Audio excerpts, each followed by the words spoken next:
Hello guys and welcome back to Pragya Vahini. Today our topic is the two-term division in polynomials. तो आज हम ये पढ़ेंगे कि पॉलिनोमियल्स के अंदर टू टर्म डिवीज़न कैसे होता है। यानी कि जब आपके पास दो चीज़ें दे रखी होंगी, ठीक है, आपके पास कम से कम दो पद होंगे। दो पद का क्या मतलब होता है? देखो, पद का मतलब होता है कि वेरिएबल होते हैं जो वो कब कितने लगे हुए हैं, ठीक है। अगर दो जगह पर वेरिएबल दिख रहा है तो यानी कि वो टू टर्म है। एक ही जगह पर वेरिएबल लगा हुआ दिख रहा है तो वो एक ही टर्म है, ठीक है। जितने आपको वेरिएबल दिखाई देंगे, मतलब जितनी बार लगे हुए आपको दिखाई देंगे वेरिएबल, उतना वो टर्म बन जाती है, ठीक है।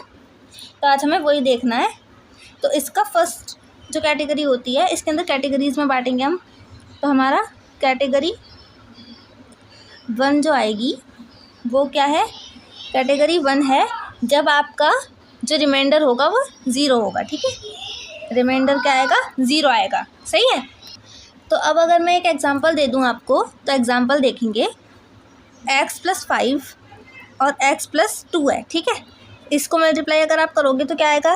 x² + 7x + 10, ठीक है भाई। अगर आप इसको मल्टीप्लाई करते हो तो x+5 है, x+2 है। x की x से करेंगे x², x की 2 से करेंगे तो 2x, प्लस 5 की x से करेंगे 5x, प्लस 5 की 2 से करेंगे तो 10। ये 5 और +2 7 हो जाएगा। x² 7x + 10, यही आएगा ना, ठीक है। अब इसका हमें क्या करना है? अगर हम इसका डिवाइड करते हैं, मान लो अगर ये चीज़ हमें अगर यहाँ पर लेकर जानी है तो किस में जाएगी? डिवाइड में। तो x+2 = क्या आएगा? x² + 7x + 10 बाय x+5, या फिर x+5 क्या आएगा? x² + 7x + 10 बाय x+2, ठीक है।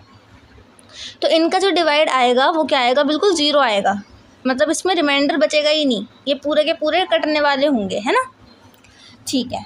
तो पहली चीज़ तो ये होती है ना। अब ये तो हो गया एग्जाम्पल, इसको लेकर के हम एक क्वेश्चन कर लेते हैं, ठीक है। तो इसके अंदर आपको एक क्वेश्चन मिला हुआ है कि इस 2y4 + 7y2 + 8y3 + 4y+3 is a multiple of y + 3। तो हमें क्या करना है? सबसे पहले तो आपको इसे लगाना पड़ेगा, क्योंकि ये बिल्कुल पॉलिनोमियल की उसमें नहीं है, कंडीशंस में। पॉलिनोमियल की कंडीशन क्या कहती है कि बिल्कुल यहाँ पर डिसेंडिंग ऑर्डर में पावर होनी चाहिए। तो डिसेंडिंग ऑर्डर में लगा लेंगे। सबसे पहले 4 पावर आएगी, उसके बाद 3 पावर आएगी, उसके बाद आएगी 2 पावर, उसके बाद आएगी 1 पावर, और उसके बाद जिसमें पावर नहीं है वो लिखेंगे, ठीक है। इसका क्या करना है? हमें डिवाइड करना है। डिवाइड करेंगे y+3 से, भाई तभी तो पता चलेगा ना कि मल्टीपल है या नहीं है। मल्टीपल का क्या मतलब होता है? जो इसके टेबल में आए, ठीक है। अगर ये डिवाइड पूरा पूरा हो गया तो ये इसका मल्टीपल है, और अगर डिवाइड पूरा पूरा नहीं हुआ, रिमाइंडर बच गया, तो यानी कि इसका मल्टीपल नहीं है, सही है। अब यहाँ कितनी है? y की पावर है 4, ठीक है। यहाँ पर y के आगे क्या है? 1। तो 1 की 2 से मल्टीप्लाई करेंगे तो 2 आ जाएगा यहाँ पर, और y के हम y³ से अगर मल्टीप्लाई कर दें यहाँ, तो y की पावर 4 हो जाएगी। तो यहाँ आ जाएगा 2y की पावर 4 प्लस 3 की भी तो होगी ना। अब 3 2 जा 6, और यहाँ पर y है ही नहीं। यहाँ कितने है? y की पावर 3, तो यहाँ पर y की पावर 3 लिखेंगे। देखो, ये भी प्लस में, ये भी प्लस में, तो यहाँ आएगा माइनस, ये भी प्लस में, ये भी प्लस में आएगा माइनस, ठीक है। 2 - 2y की पावर 4 कट जाएगा, 8y की पावर 3 माइनस 6y की पावर 3, तो ये जाएगा 2y की पावर 3, और यहाँ से हम लेंगे प्लस 7y²। ये हम नीचे उतार लेते हैं, ठीक है। जैसे हम वैसे डिवाइड में उतार लेते हैं, इसी तरीके से यहाँ पर ऐसे उतर जाता है, सही है। अब यहाँ पर देखो प्लस लगा दो, क्योंकि दोनों में प्लस ही है तो हमने यहाँ पर प्लस लगा दिया। अब यहाँ पर 1 है और यहाँ है 2, तो यहाँ पर 2 लिखेंगे। y की पावर 1, y की पावर 3, y की पावर 2 से मल्टीप्लाई करेंगे तो y की पावर 3 हो जाएगा, है ना। तो y की मल्टीप्लाई 2y² से करेंगे तो क्या आएगा? 2y की पावर 3, और प्लस 3 की पावर 3 के मल्टीप्लाई करेंगे 2 से 6, कोई भी पावर तो है ही नहीं यहाँ पे, और यहाँ y की पावर क्या है? 2, तो यहाँ y की पावर 2 आ जाएगा वेरिएबल की जगह पर, ठीक है। यहाँ पे प्लस है, यहाँ पे प्लस है, यहाँ पे आ गया माइनस, यहाँ पे प्लस, यहाँ पे प्लस, यहाँ पे आएगा माइनस, ठीक। प्लस प्लस को माइनस करते हैं, प्लस प्लस को माइनस करते हैं, ठीक है। इससे ये कट जाएगा पूरा पूरा। 7 में से 6 माइनस करेंगे 1, ये क्या आ जाएगा? y की पावर 2, ठीक है। और प्लस यहाँ से क्या उतार लेंगे हम? 4y उतार लेंगे, ठीक है। अब यहाँ पर एक y का स्क्वायर है और यहाँ पर एक y है केवल, अगर हम इसकी केवल y से मल्टीप्लाई करते हैं तो ये y का स्क्वायर हो जाएगा। तो यहाँ मैंने कर दिया y का स्क्वायर हो गया यहाँ पे, और यहाँ 3 की y से मल्टीप्लाई होगी तो क्या आएगा 3y आएगा। सही है। अब यहाँ पे भी एक y स्क्वायर है, यहाँ पे भी एक y स्क्वायर है, यहाँ माइनस आएगा, यहाँ पे माइनस आएगा, ये कट जाएगा। 4 में 3 गए तो बचा y, और लास्ट में क्या बचा है हमारा 3। y प्लस थ्री, तो यानी कि 1 टाइम जाएगा और y प्लस 3 आ जाएगा, ये पूरा का पूरा कट जाएगा। सो yes, it is a multiple of this value। ठीक है, तो ये आ जाएगा आपका मल्टीपल। आया आपको समझ में? इस तरीके से आपको ये एग्जाम्पल सॉल्व करना था, बहुत आराम से ये क्वेश्चन सॉल्व हमारा हो गया।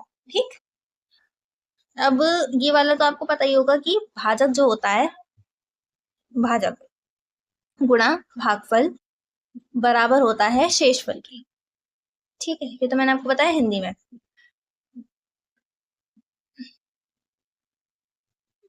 Divider into quotient is equals to dividend. शेषफल नहीं, सॉरी, इसे हम बोलते हैं भाज्य। ठीक है, डिवाइडेंड जो होता है वो डिवाइजर प्लस क्वोशिएंट होता है ना। अब यहाँ पर कोई दिक्कत नहीं होगी आपको। इसके अंदर अब हम क्या करेंगे, इसका सेकंड केस देखेंगे। ठीक है, तो यहाँ पे कैटेगरी जो 2 होती है, कैटेगरी नंबर 2 है। कैटेगरी नंबर 2 क्या होती है, इस तरीके की डिजिट्स जिनके अंदर रिमाइंडर बच जाए। जब एक में रिमाइंडर नहीं बच रहा तो इसके अंदर रिमाइंडर कुछ ना कुछ आएगा, कोई भी डिजिट आएगी। ठीक है, तो यहाँ पर रिमाइंडर बचेगा। सही है, तो इस चीज के लिए आप बिल्कुल तैयार रहेंगे। अब यहाँ पर रिमाइंडर बचने वाला है, तो इसका एक एग्जाम्पल ले लेते हैं।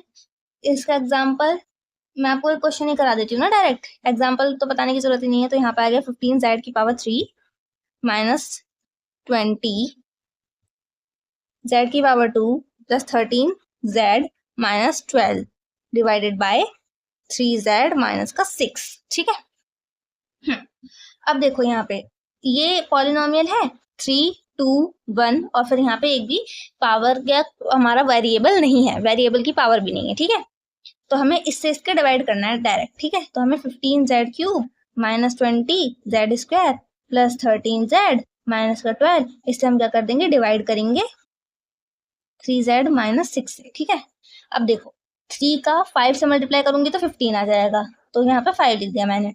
अब एक z का z स्क्वायर से मल्टीप्लाई करूंगी तो z क्यूब आएगा, तो यहाँ मैंने z स्क्वायर लिख दिया।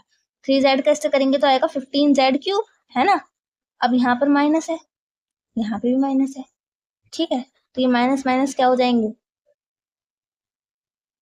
देखो 3z को हमने से मल्टीप्लाई कर दिया। अब ये माइनस का 6 है, माइनस के 6 की 5 से मल्टीप्लाई करेंगे तो क्या आएगा, 5 6 30, 5 6 30, और यहाँ पर z स्क्वायर है, यहाँ पे कुछ भी नहीं है तो यहाँ पे आएगा z स्क्वायर। सही है, क्योंकि ये माइनस में था इसलिए ये भी माइनस में आया, ये प्लस में होता तो ये भी प्लस में आ जाता। ठीक है, अब जो भी साइन होता है वो बदल जाएंगे, ये प्लस में है, ये प्लस में है, तो ये क्या आएगा माइनस में, ये भी माइनस में, ये भी माइनस में, ये किस में आएगा प्लस में। माइनस माइनस क्या हो जाएंगे हमारे, प्लस हो जाएंगे, ये तो कट जाएगा। 30 और 20 कितने हो जाएंगे, 50 z स्क्वायर, और प्लस में आएगा हमारा 13z। ठीक है समझ? नहीं नहीं नहीं नहीं, एक सेकेंड, ये माइनस में है, देखो माइनस का 20 z स्क्वायर और प्लस का 30, तो ये कितना आ गया 10, वो भी प्लस का आएगा। ठीक है, क्योंकि यहाँ पर प्लस का 30 हो गया और ये माइनस जो है, ये 20 जो है ये 20 माइनस में है। ठीक है, प्लस का 30 माइनस का 20 हो जाएगा, तो यहाँ जाएगा 10, वो भी प्लस का, और प्लस का यहाँ पर 13z हमने नीचे उतार लिया। अब 3 से कितने टाइम्स कट सकता है, 3 3 से 9 बार कट जाएगा। अब यहाँ पे दिक्कत क्या आएगी कि हमें यहाँ पे प्लस लगाना है या माइनस लगाना है, हम लगाएंगे प्लस, क्योंकि हमें ये वाली डिजिट किसमें चाहिए, प्लस में चाहिए, क्योंकि ये प्लस में है ना। तो यहाँ 3 3 से क्या आता है 9 आएगा, और z की किससे, एक z से मल्टीप्लाई करेंगे तो z स्क्वायर आएगा, तो यहाँ आ गया z स्क्वायर। ठीक, अब ये माइनस में है, ये प्लस में, प्लस माइनस माइनस हो जाएगा, 6 3 18, और एक z का ऐसे ही रहेगा। ठीक है, अब क्या करें हम, अब हो सकता है यहाँ पर 10 में से 9 गए, कितने बचे, एक z स्क्वायर बचा, प्लस माइनस, अब यहाँ पे प्लस में, ये माइनस में, इसे ये माइनस वाला जो है ये प्लस में बदल जाएगा। 8 और 3 11, प्लस 8 और 3 11 की कैरी 1 और एक 31z। ठीक है, अब क्या करें, अब क्या होगा, ये आप यहीं पे इसको छोड़ दोगे, रिमाइंडर आ जाएगा इसका। ठीक है, क्योंकि इसके अंदर से ज्यादा ये सॉल्व हो ही नहीं सकता, तो आप इसको यहीं के यहीं पे छोड़ दोगे। ठीक है, इस तरीके से मतलब इसके अंदर रिमाइंडर बचता है। सही है, जिसमें रिमाइंडर बचता है उसको हम इसी तरीके से छोड़ देते हैं, है ना। और इसके बाद में आपके पास जो लास्ट चीज रह जाती है वो रहती है टू प्रूव फॉर्मूला। ठीक है, जैसे हमने इक्वेशन वाला चैप्टर पढ़ा था ना, उसके अंदर फॉर्मूला प्रूफ करने के लिए बोल देता है, उसी तरीके से इसमें क्वेश्चंस आते हैं आपके। Divisor is equals to dividend into quotient plus remainder के। ठीक है, ये वाला फॉर्मूला जो है इस पे आपको प्रूव करना है, बस इसको हर क्वेश्चन के अंदर लगा के कि ये जो है ये सच साबित होना चाहिए। ठीक है, इस टाइप के क्वेश्चंस बनते हैं, बस यही क्वेश्चन बनते हैं इस चैप्टर के अंदर, इसके अलावा और कोई क्वेश्चन नहीं बनता। सही है, मेनली जो आपको क्वेश्चन मिलेंगे वो इसी टाइप के मिलेंगे, या मतलब बिल्कुल इसी टाइप के ही मिलेंगे। ठीक है, तो अब यहाँ पर आपको क्या करना है, इसका मैं आपको एक एग्जाम्पल करा देती हूँ।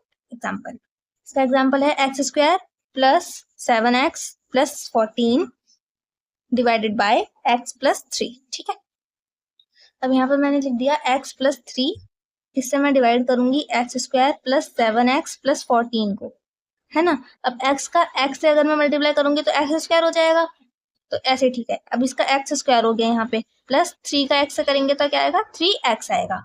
अब यहाँ ये प्लस में ये मैंने कर दिया माइनस में, यहाँ पर जो भी वो होता है ना साइन, उसको अपोजिट लिखते हैं यहाँ पे। ठीक है, कट जाएंगे। अब यहाँ ये भी प्लस में तो ये वाला प्लस में है ना, यहाँ पर हम क्या लगा देंगे, माइनस लगा देंगे। 7 में से 3 क्या बचा, 4, 4x प्लस 14। ठीक है, अब यहाँ x है, यहाँ पे भी x ही है, तो किससे, केवल 4 से मल्टीप्लाई करनी है मुझे, तो 4 के x से करेंगे तो 4x आएगा, और प्लस 3 की 4 में करेंगे, 4 3 आएगा 12, तो ये तो कट जाएंगे माइनस लग के, ये माइनस लगेगा, 14 में से 2 माइनस होगा तो आएगा 2 रिमाइंडर। ठीक है, अब हमें क्या करना है, केवल हमें इस वाले फॉर्मूले को रख के चेक करना है, हमारा डिवाइजर कौन था, ये था, डिवाइडेंड कौन था, ये था।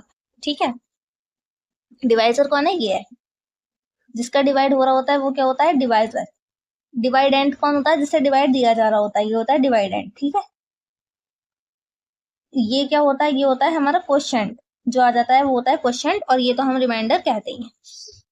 अब हमें क्या करना है कि ये जो आएगा ना, x square plus 7x plus 14, वो किसके बराबर आएगा, इसके x plus 3 multiply by x plus 4, और प्लस में हमें 2 करना पड़ेगा, ये रहा रिमाइंडर। ठीक है, बस इसके अंदर मैंने वैल्यूज उठा के रख दी, अब इसके अंदर बस हम इसका मल्टीप्लाई करके इसे निकाल देंगे। ठीक है, तो आप इसका मल्टीप्लाई करो तो लिख दो by RHS, right hand side. X की एक्स से मल्टीप्लाई करो, क्या आएगा, एक्स स्क्वायर, प्लस एक्स की 4 से करो 4x, फिर प्लस 3 की x से करो 3x, प्लस 3 की 4 से करो 12, और यहाँ प्लस 2 ऐसे ही चल रहा है। एक्स स्क्वायर प्लस, ये एक वेरिएबल वाले हैं, दोनों जुड़ जाएंगे, 4 प्लस 3 7x, प्लस